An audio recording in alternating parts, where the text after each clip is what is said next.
ਸਤਿ ਸ਼੍ਰੀ ਅਕਾਲ ਜੀ ਸਾਰਿਆਂ ਨੂੰ। Welcome to Sandeep Khokhar learnings. I hope ਤੁਸੀਂ ਸਾਰੇ ਠੀਕ ਠਾਕ ਹੋਵੋਗੇ। ਸੋ ਅੱਜ ਆਪਾਂ ਨਿਊ ਟੌਪਿਕ ਸਟਾਰਟ ਕਰਨ ਜਾ ਰਹੇ ਹਾਂ ਜੀ, ਐਂਡ ਇਸ ਟੌਪਿਕ ਦੇ ਵਿੱਚ ਆਪਾਂ ਡਿਸਕਸ ਕਰਾਂਗੇ 5 ਈਅਰ ਪਲਾਨਸ ਦੇ ਬਾਰੇ। ਦੇਖੋ 5 ਈਅਰ ਪਲਾਨਸ ਦੇ ਬਾਰੇ ਕਾਫੀ ਕੁਐਸਚਨ ਜਿਹੜੇ ਹੈਗੇ ਆ ਜੋ ਪੰਜਾਬ ਦੇ ਪਿਛਲੇ ਪੇਪਰ ਹੋਏ ਨੇ, ਪੀਪੀਐਸਸੀ ਦੇ ਪੇਪਰ ਹੋਏ ਨੇ ਜਾਂ ਐਸਐਸ ਬੋਰਡ ਦੇ ਪੇਪਰ ਹੋਏ ਨੇ ਜਾਂ ਅਦਰ ਕੋਈ ਵੀ ਏਜੰਸੀ ਪੇਪਰ ਕੰਡਕਟ ਕਰਵਾ ਰਹੀ ਹੈ, ਉਹਨਾਂ ਦੇ ਵਿੱਚ ਕਾਫੀ ਵਾਰੀ ਪੁੱਛੇ ਜਾ ਚੁੱਕੇ ਨੇ। ਦੇਖੋ ਜਦੋਂ ਸਾਡੀ ਕੰਟਰੀ ਆਜ਼ਾਦ ਹੁੰਦੀ ਹੈ 1947 ਦੇ ਵਿੱਚ, ਉਸ ਤੋਂ ਬਾਅਦ ਹੀ ਗਵਰਨਮੈਂਟ ਦੇ ਵੱਲੋਂ ਡਿਵੈਲਪਮੈਂਟ ਦੇ ਲਈ ਜਿਹੜੇ ਪ੍ਰੋਗਰਾਮ ਆ ਉਹਨਾਂ ਬਾਰੇ ਜਿਹੜੀਆਂ ਚਾਰ ਬਣਤਰਾਂ ਗੀਆਂ ਉਹ ਬਣਾਉਣੇ ਸ਼ੁਰੂ ਕੀਤੀਆਂ ਜਾਂਦੀਆਂ ਗੀਆਂ। ਸੋ ਉਹਨਾਂ ਦੇ ਵਿੱਚੋਂ ਦੇਖੋ ਫਸਟ ਆਫ ਆਲ ਤਾਂ ਕੰਸਟੀਟਿਊਸ਼ਨ ਦੀ ਜਿਹੜੀ ਬਣਾਉਣ ਦੀ ਪ੍ਰਕਿਰਿਆ ਉਹ ਸ਼ੁਰੂ ਕੀਤੀ ਜਾਂਦੀ ਹੈ, ਐਂਡ ਕੰਸਟੀਟਿਊਸ਼ਨ ਦੇ ਵਿੱਚ ਦੇਖੋ ਜੋ ਵੈਲਫੇਅਰ ਮੈਕੈਨਿਜ਼ਮ ਨੇ ਉਹਨਾਂ ਬਾਰੇ ਜ਼ਿਕਰ ਕੀਤਾ ਜਾਂਦਾ। ਸੋ ਜਦੋਂ 1950 ਦੇ ਵਿੱਚ ਕੰਸਟੀਟਿਊਸ਼ਨ ਅਡੋਪਟ ਕਰ ਲਿਆ ਜਾਂਦਾ ਤਾਂ ਜੋ ਡਾਇਰੈਕਟਿਵ ਪ੍ਰਿੰਸੀਪਲਸ ਨੇ ਉਹਨਾਂ ਦੁਆਰਾ ਵੀ ਇਹ ਕਿਹਾ ਜਾਂਦਾ ਕਿ ਜੋ ਕੰਟਰੀ ਦੇ ਲੋਕ ਨੇ ਉਹਨਾਂ ਦਾ ਵੱਧ ਤੋਂ ਵੱਧ ਵੈਲਫੇਅਰ ਹੋਣਾ ਚਾਹੀਦਾ। ਸੋ ਇਸੇ ਵੈਲਫੇਅਰ ਨੂੰ ਧਿਆਨ ਦੇ ਵਿੱਚ ਰੱਖ ਕੇ ਜਿਹੜੇ 5 ਈਅਰ ਪਲਾਨਸ ਨੇ ਉਹ ਸ਼ੁਰੂ ਕੀਤੇ ਜਾਂਦੇ ਆ। ਸੋ ਫਸਟ ਆਫ ਆਲ ਆਪਾਂ ਫਸਟ 5 ਈਅਰ ਪਲਾਨ ਬਾਰੇ ਦੇਖਦੇ ਹਾਂ। ਦੇਖੋ ਫਸਟ 5 ਈਅਰ ਪਲਾਨ ਦਾ ਜਿਹੜਾ ਟੈਨਿਓਰ ਸੀ ਉਹ 1951 ਤੋਂ 56 ਸੀਗਾ, ਐਂਡ ਇਹ ਕਿਹਦੇ ਟੈਨਿਓਰ ਦੇ ਵਿੱਚ ਕੰਡਕਟ ਕੀਤਾ ਗਿਆ ਸੀ ਉਹਦੇ ਬਾਰੇ ਆਪਾਂ ਸਾਰਿਆਂ ਨੂੰ ਪਤਾ ਕਿ ਜਵਾਹਰ ਲਾਲ ਨਹਿਰੂ ਜੀ ਦੀ ਪ੍ਰਧਾਨਗੀ ਦੇ ਹੇਠ ਜਿਹੜਾ ਫਸਟ 5 ਈਅਰ ਪਲਾਨ ਸੀਗਾ ਉਹ ਸ਼ੁਰੂ ਕੀਤਾ ਗਿਆ ਸੀ। ਦੇਖੋ ਫਸਟ 5 ਈਅਰ ਪਲਾਨ ਦੇ ਵਿੱਚ ਸਭ ਤੋਂ ਪਹਿਲਾਂ ਮੇਨ ਫੋਕਸ ਕੀਤਾ ਗਿਆ ਸੀ ਐਗਰੀਕਲਚਰ ਦੇ ਉੱਪਰ। ਬਿਕੋਜ਼ ਜਦੋਂ ਸਾਡਾ ਦੇਸ਼ ਆਜ਼ਾਦ ਹੋਇਆ ਤਾਂ ਉਦੋਂ ਭੁੱਖਮਰੀ ਦੇਸ਼ ਵਿੱਚ ਬਹੁਤ ਜ਼ਿਆਦਾ ਹੋ ਚੁੱਕੀ ਸੀ। ਉਸ ਵੇਲੇ ਜੋ ਐਗਰੀਕਲਚਰ ਸੀ ਬਹੁਤ ਜ਼ਿਆਦਾ ਬੈਕਵਰਡ ਸਿਚੁਏਸ਼ਨ ਦੇ ਵਿੱਚ ਸੀਗੀ। ਸੋ ਐਗਰੀਕਲਚਰ ਬੈਕਵਰਡ ਸਿਚੁਏਸ਼ਨ ਦੇ ਵਿੱਚ ਸੀ, ਇਹਦਾ ਮੀਨਿੰਗ ਇਹ ਸੀਗਾ ਕਿ ਲੋਕਾਂ ਨੂੰ ਭੋਜਨ ਦੀਆਂ ਜਿਹੜੀਆਂ ਸਮੱਸਿਆਵਾਂ ਸੀ ਉਹ ਬਹੁਤ ਜ਼ਿਆਦਾ ਹੋ ਰਹੀਆਂ ਸੀ। ਦੇਖੋ ਜਦੋਂ ਦੇਸ਼ ਦੇ ਲੋਕ ਭੁੱਖਮਰੀ ਨਾਲ ਘੁਲ ਰਹੇ ਹੋਣ ਤਾਂ ਸਰਕਾਰ ਦਾ ਜੋ ਸਭ ਤੋਂ ਪਹਿਲੀ ਰਿਸਪੌਂਸਿਬਿਲਿਟੀ ਇਹ ਬਣ ਜਾਂਦੀ ਹੈ ਕਿ ਲੋਕਾਂ ਨੂੰ ਭੋਜਨ ਪ੍ਰੋਵਾਈਡ ਕਰਵਾਇਆ ਜਾਵੇ। ਸੋ ਪ੍ਰਾਈਜ਼ ਸਟੇਬਿਲਿਟੀ ਜਿਹੜੀ ਸੀਗੀ ਦੇਖੋ ਉਹ ਵੀ ਇੱਕ ਮੇਨ ਫੋਕਸ ਏਰੀਆਸ ਦੇ ਵਿੱਚੋਂ ਸੀਗੀ। ਦੇਖੋ ਪ੍ਰਾਈਜ਼ ਸਟੇਬਿਲਿਟੀ ਨੂੰ ਕਿਉਂ ਗਵਰਨਮੈਂਟ ਵੱਲੋਂ ਫੋਕਸ ਬਣਾਇਆ ਗਿਆ ਸੀ, ਬਿਕੋਜ਼ ਐਗਰੀਕਲਚਰ ਦੀ ਪ੍ਰੋਡਕਸ਼ਨ ਬਹੁਤ ਜ਼ਿਆਦਾ ਘੱਟ ਸੀ, ਐਂਡ ਆਪਾਂ ਫਸਟ ਲੈਕਚਰ ਦੇ ਵਿੱਚ ਇਹ ਵੀ ਕੀਤਾ ਸੀ ਕਿ ਜਦੋਂ ਡਿਮਾਂਡ ਬਹੁਤ ਜ਼ਿਆਦਾ ਹੋਵੇ ਐਂਡ ਪ੍ਰੋਡਕਸ਼ਨ ਘੱਟ ਹੋਵੇ ਤਾਂ ਉਹਦੇ ਨਾਲ ਜਿਹੜੀ ਇਨਫਲੇਸ਼ਨ ਆ ਉਹ ਆਉਂਦੀ ਹੈ। ਇਟ ਮੀਨਸ ਕਿ ਜੇ ਭੋਜਨ ਪਦਾਰਥ ਸੀ ਉਹਨਾਂ ਦੀ ਜਿਹੜੀ ਇਨਫਲੇਸ਼ਨ ਸੀ ਉਹ ਬਹੁਤ ਜ਼ਿਆਦਾ ਉਸ ਵੇਲੇ ਹੋਈ ਸੀਗੀ। ਦੇਖੋ ਫਸਟ 5 ਈਅਰ ਪਲਾਨ ਦਾ ਤੁਸੀਂ ਆਹ ਚੀਜ਼ ਬਹੁਤ ਧਿਆਨ ਨਾਲ ਨੋਟ ਕਰਨੀ ਆ ਕਿ ਇਹ ਹੈਰਡ ਡੋਮਰ ਮਾਡਲ ਉੱਪਰ ਬੇਸਡ ਸੀ। ਐਂਡ ਹੈਰਡ ਡੋਮਰ ਮਾਡਲ ਦੇਖੋ ਆਪਾਂ ਨੂੰ ਕੀ ਕਹਿੰਦਾ ਕਿ growth rate of economy depends upon investment rate and productivity of capital in a positive manner. It means ਕੀ ਆ ਕਿ ਜੇਕਰ ਇਨਵੈਸਟਮੈਂਟ ਇਨਕਰੀਜ਼ ਹੋਊਗੀ ਤੇ ਜਿਹੜੀ ਇਕੋਨਮੀ ਦੀ ਗਰੋਥ ਰੇਟ ਆ ਉਹ ਵੀ ਇਨਕਰੀਜ਼ ਹੋਊਗੀ। ਦੇਖੋ ਇਨਵੈਸਟਮੈਂਟ ਕੀ ਹੁੰਦੀ ਹੈ ਇਹਦੇ ਬਾਰੇ ਆਪਾਂ ਪ੍ਰੀਵੀਅਸ ਲੈਕਚਰ 'ਚ ਡਿਸਕਸ ਕਰ ਚੁੱਕੇ ਹਾਂ। ਐਂਡ ਪ੍ਰੋਡਕਟਿਵਿਟੀ ਆਫ ਕੈਪੀਟਲ, ਦੇਖੋ ਇਸ ਚੀਜ਼ ਨੂੰ ਸਮਝਣ ਦੀ ਜ਼ਰੂਰਤ ਆ। ਸਪੋਜ਼ ਕਰੋ ਜੇਕਰ ਆਪਾਂ 1 ਰੁਪਏ ਖਰਚ ਕਰ ਰਹੇ ਹਾਂ ਐਂਡ 1 ਰੁਪਏ ਖਰਚ ਕਰਕੇ ਆਪਾਂ ਨੂੰ 50% ਜਿਹੜਾ ਉਹਦਾ ਰਿਜ਼ਲਟ ਮਿਲ ਰਿਹਾ, ਐਂਡ ਜੇਕਰ ਉਹੀ ਰਿਜ਼ਲਟ ਵੱਧ ਕੇ 60% ਹੋ ਜਾਂਦਾ, ਇਟ ਮੀਨਸ 50 ਤੋਂ 60% ਜਿਹੜਾ 10% ਇਨਕਰੀਜ਼ ਹੋ ਰਿਹਾ, ਤਾਂ ਇਸ 10% ਇਨਕਰੀਜ਼ ਹੋਣ ਦੇ ਨਾਲ ਜਿਹੜੀ ਇਕੋਨਮੀ ਦੀ ਗਰੋਥ ਰੇਟ ਆ ਉਹ ਵੀ ਇੱਕ ਪੋਜ਼ਿਟਿਵ ਮੈਨਰ ਦੇ ਵਿੱਚ ਉੱਪਰ ਨੂੰ ਜਾਊਗੀ। ਐਂਡ ਜੇਕਰ ਇਹ 60 ਤੋਂ ਦੇਖੋ 70% ਹੁੰਦਾ, ਮਤਲਬ ਕਿ 1 ਰੁਪਏ ਦੇ ਵਿੱਚੋਂ ਆਪਾਂ 70% ਫਾਇਦਾ ਹੁੰਦਾ, ਪ੍ਰੋਡਕਟਿਵਿਟੀ ਆਫ ਕੈਪੀਟਲ ਦੇ ਪੁਆਇੰਟ ਆਫ ਵਿਊ ਤੋਂ ਤੁਸੀਂ ਇਸ ਚੀਜ਼ ਨੂੰ ਸਮਝਣਾ, ਤਾਂ ਜੋ ਗਰੋਥ ਰੇਟ ਆ ਇਕੋਨਮੀ ਦੀ ਉਹ ਵੀ ਉਸੇ ਪ੍ਰਪੋਰਸ਼ਨ ਦੇ ਵਿੱਚ ਅੱਗੇ ਨੂੰ ਜਾਊਗੀ। ਦੇਖੋ ਫਸਟ 5 ਈਅਰ ਪਲਾਨ ਜਿਹੜਾ ਸੀਗਾ ਉਹ ਆਪਦਾ ਜਿਹੜਾ ਟਾਰਗੇਟਡ ਗਰੋਥ ਰੇਟ ਆ ਉਹਨੂੰ ਅਚੀਵ ਕਰਨ ਦੇ ਵਿੱਚ ਸਕਸੈਸਫੁਲ ਰਿਹਾ ਸੀ। ਦੇਖੋ ਪੇਪਰ ਦੇ ਪੁਆਇੰਟ ਆਫ ਵਿਊ ਤੋਂ ਇਹ ਚੀਜ਼ਾਂ ਤੁਹਾਡੇ ਲਈ ਮੋਰ ਦੈਨ ਸਫੀਸ਼ੀਐਂਟ ਹੋਣਗੀਆਂ। ਨੈਕਸਟ ਆਉਂਦਾ ਜੀ ਸੈਕੰਡ 5 ਈਅਰ ਪਲਾਨ, ਐਂਡ ਇਹਦਾ ਟੈਨਿਓਰ ਸੀਗਾ 1956 ਤੋਂ 61, ਐਂਡ ਇਹ ਪਲਾਨ ਵੀ ਆਪਣੇ ਜਿਹੜੀ ਗਰੋਥ ਰੇਟ ਆ ਉਹਨੂੰ ਅਚੀਵ ਕਰਨ ਦੇ ਵਿੱਚ ਸਕਸੈਸਫੁਲ ਰਿਹਾ ਸੀ। ਦੇਖੋ ਫਸਟ 5 ਈਅਰ ਪਲਾਨ ਦਾ ਜਿਹੜਾ ਮੇਨ ਫੋਕਸ ਸੀਗਾ ਉਹ ਸੀ ਐਗਰੀਕਲਚਰ, ਲੇਕਿਨ ਸੈਕੰਡ 5 ਈਅਰ ਪਲਾਨ ਦੇ ਵਿੱਚ ਇਹ ਫੋਕਸ ਚੇਂਜ ਹੋ ਜਾਂਦਾ ਰੈਪਿਡ ਇੰਡਸਟਰੀਲਾਈਜੇਸ਼ਨ। ਐਂਡ ਇਸ ਚੀਜ਼ ਦਾ ਤੁਸੀਂ ਖਾਸ ਧਿਆਨ ਰੱਖਣਾ ਕਿ ਇਹ 5 ਈਅਰ ਪਲਾਨ ਨੂੰ ਮਹਿਲ ਨੋਬਿਸ ਪਲਾਨ ਵੀ ਕਹਿੰਦੇ ਨੇ। ਦੇਖੋ ਮਹਿਲ ਨੋਬਿਸ ਬਾਰੇ ਤੁਸੀਂ ਇੱਕ ਗੱਲ ਧਿਆਨ ਦੇ ਵਿੱਚ ਰੱਖਣੀ ਹੈ ਕਿ ਇਹਨਾਂ ਨੂੰ ਫਾਦਰ ਆਫ ਇੰਡੀਅਨ ਸਟੈਟਿਸਟਿਕਸ ਕਿਹਾ ਜਾਂਦਾ, ਇਹ ਤੁਹਾਨੂੰ ਪੇਪਰ ਦੇ ਵਿੱਚ ਪੁੱਛਿਆ ਜਾ ਸਕਦਾ। ਦੇਖੋ ਮਹਿਲ ਨੋਬਿਸ ਪਲਾਨ ਦੀ ਇੱਕ ਇਹ ਖਾਸੀਅਤ ਸੀ ਕਿ ਇਸ ਨੇ ਐਡਵੋਕੇਟ ਕੀਤਾ ਸੀ ਕਿ ਜੋ ਪਲੈਨਿੰਗ ਦਾ ਫੋਕਸ ਐਗਰੀਕਲਚਰ ਸੀ ਉਹਨੂੰ ਜ਼ਰੂਰਤ ਆ ਚੇਂਜ ਕਰਨ ਦੀ ਇੰਡਸਟਰੀਜ਼ ਦੇ ਉੱਪਰ। ਇਸ 5 ਈਅਰ ਪਲਾਨ ਦੇ ਵਿੱਚ ਦੇਖੋ ਐਮਫੀਸਾਈਜ਼ ਕੀਤਾ ਗਿਆ ਸੀਗਾ ਹੈਵੀ ਇੰਡਸਟਰੀਜ਼ ਦੇ ਉੱਪਰ, ਐਂਡ ਇਸ 5 ਈਅਰ ਪਲਾਨ ਦੇ ਦੌਰਾਨ ਇੰਡੀਆ ਦੇ ਪੀਐਮ ਕੌਣ ਸੀ? ਜਵਾਹਰ ਲਾਲ ਨਹਿਰੂ। ਨੈਕਸਟ ਆਉਂਦਾ ਜੀ ਥਰਡ 5 ਈਅਰ ਪਲਾਨ, ਐਂਡ ਇਹਦਾ ਟੈਨਰ ਸੀਗਾ 1961 ਤੋਂ 66, ਇਹਨੂੰ ਗੈਟਗਿਲ ਪਲਾਨ ਵੀ ਕਹਿੰਦੇ ਨੇ। ਦੇਖੋ ਇਹ ਪਲਾਨ ਵੀ ਫਸਟ ਆਫ ਆਲ ਤਾਂ ਜਵਾਹਰ ਲਾਲ ਨਹਿਰੂ ਦੀ ਪ੍ਰਧਾਨਗੀ ਹੇਠ ਚੱਲਿਆ ਸੀ, ਲੇਕਿਨ 64 ਦੇ ਵਿੱਚ ਉਹਨੂੰ ਡੈਥ ਹੋਣ ਤੋਂ ਬਾਅਦ ਲਾਲ ਬਹਾਦਰ ਸ਼ਾਸਤਰੀ ਜੀ ਦੁਆਰਾ ਇਸ ਨੂੰ ਅੱਗੇ ਕੈਰੀ ਔਨ ਕੀਤਾ ਜਾਂਦਾ। ਦੇਖੋ ਇਸ ਪਲਾਨ ਦਾ ਜਿਹੜਾ ਮੇਨ ਫੋਕਸ ਸੀਗਾ ਉਹ ਹੈਵੀ ਇੰਡਸਟਰੀਜ਼ ਦੇ ਉੱਪਰ ਸੀਗਾ, ਲੇਕਿਨ ਉਸ ਤੋਂ ਬਾਅਦ ਇਹਦਾ ਜਿਹੜਾ ਫੋਕਸ ਸੀਗਾ ਉਹ ਚੇਂਜ ਕੀਤਾ ਗਿਆ ਸੀ ਐਗਰੀਕਲਚਰ ਦੇ ਉੱਪਰ। ਇਹ ਜਿਹੜਾ 5 ਈਅਰ ਪਲਾਨ ਸੀ ਇਹ ਆਪਦੀ ਗਰੋਥ ਰੇਟ ਨੂੰ ਅਚੀਵ ਨਹੀਂ ਕਰ ਸਕਿਆ ਸੀ। ਅਚੀਵ ਕਿਉਂ ਨਹੀਂ ਕਰ ਸਕਿਆ ਸੀ?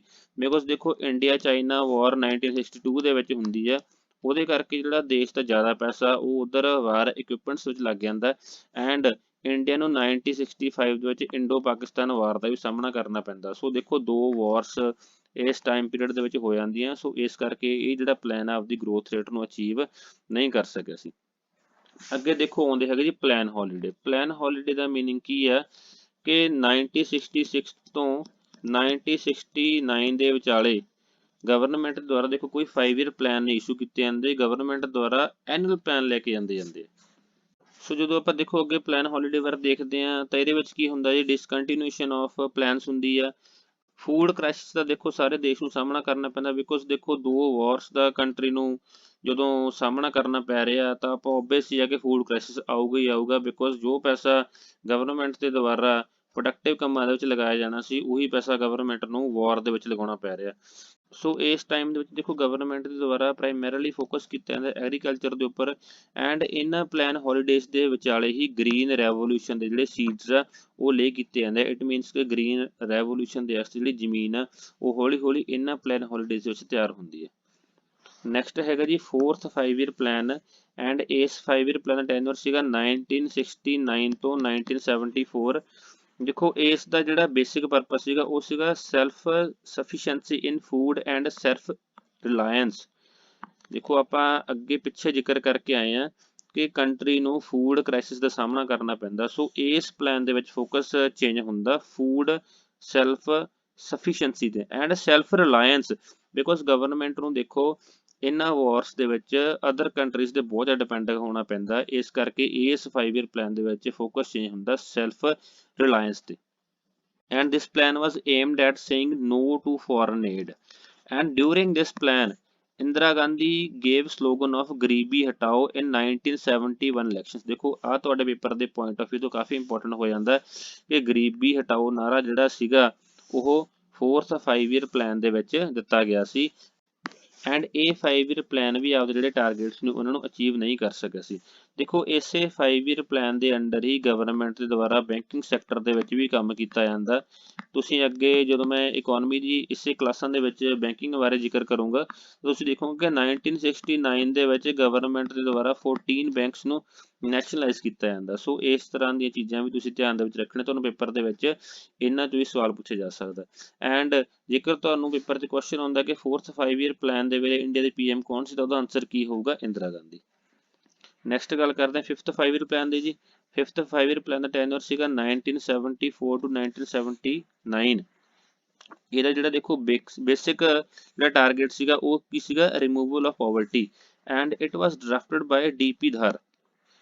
ਐਂਡ ਦੇਖੋ ਇਸ ਪਲਾਨ ਤੋਂ ਬਾਅਦ ਦੇਖੋ ਜਿਹੜੇ ਰੋਲਿੰਗ ਪਲਾਨ ਸਟਾਰਟ ਕੀਤੇ ਗਏ ਸੀ for 1978 to 1979 and 1979 to 1980, and ਇਹ ਜਿਹੜਾ 5 ਈਅਰ ਪਲਾਨ ਸੀ ਦੇਖੋ ਇਹ ਆਪਣੀ ਜਿਹੜੀ ਗਰੋਥ ਰੇਟ ਸੀਗੀ ਉਹਨੂੰ ਅਚੀਵ ਕਰਨ ਦੇ ਵਿੱਚ ਸਕਸੈਸਫੁਲ ਹੋਇਆ ਸੀ। ਨੈਕਸਟ ਆਉਂਦਾ ਹੈਗਾ ਜੀ 6th 5 ਈਅਰ ਪਲਾਨ, ਐਂਡ ਇਹਦਾ ਟੈਨਿਓਰ ਕੀ ਸੀਗਾ 1980 to 85, ਐਂਡ ਇਸ ਦਾ ਜਿਹੜਾ ਬੇਸਿਕ ਟਾਰਗੇਟ ਸੀ ਉਹ ਸੀਗਾ ਪੋਵਰਟੀ ਰੈਡੀਕੇਸ਼ਨ ਐਂਡ ਪ੍ਰੋਡਕਟਿਵਿਟੀ ਇਨਹਾਂਸਮੈਂਟ। ਸੋ ਇਹ ਜਿਹੜਾ 5 ਈਅਰ ਪਲਾਨ ਸੀ ਇਹ ਵੀ ਆਪਦੀ ਜਿਹੜੀ ਟਾਰਗੇਟ ਗਰੋਥ ਰੇਟ ਸੀ ਉਹਨੂੰ ਅਚੀਵ ਕਰਨ ਦੇ ਵਿੱਚ ਸਕਸੈਸਫੁਲ ਰਿਹਾ ਸੀ।